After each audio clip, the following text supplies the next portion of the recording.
এক এলাকায় কতগুলো ইঁদুর থাকতো। একটি বিড়াল সেই ইঁদুরদের উপরে অসহ্য জুলুম নির্যাতন করত। বিড়ালের এই জুলুম নির্যাতন সহ্য না করতে পেরে সমস্ত ইঁদুর একত্রিত হয়ে মহা সমাবেশ ডাকলো। তখন সকল ইঁদুর মিলে বলতে লাগলো, আমরা আগামীকালকে সবাই একসাথে ওই বিড়ালটির উপরে হামলা করব।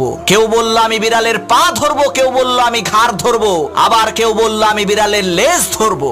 এমন সময় ইঁদুর সর্দার সমস্ত ইঁদুরদেরকে লক্ষ্য করে বলল, ভাইয়েরা আমার, আপনারা সবাই বলছেন বিড়ালের হাত ধরবেন, পাও ধরবেন, মাথা ধরবেন, ভালো কথা, কিন্তু বিড়ালের ম্যাও ধরবেন কে? ওই হিংস্র বিড়াল যখন আপনাদেরকে ধরার জন্য রাগান্বিত কণ্ঠে ম্যাও বলে উঠবে, ওই ম্যাওয়ের হুঙ্কার শুনে আপনারা নির্ভয়ে সাহস করে সেই ম্যাওটাকে কি ধরতে পারবেন? তখন কোন ইঁদুর আর কথা বলে না। এতগুলো ইঁদুরের মধ্যে একটা ইঁদুরও বিড়ালের ম্যাও ধরার সাহস পেল না। তখন ইঁদুর সর্দার বলল, বিড়ালের ম্যাও ধরতে না পারলে তার সাথে যুদ্ধে লিপ্ত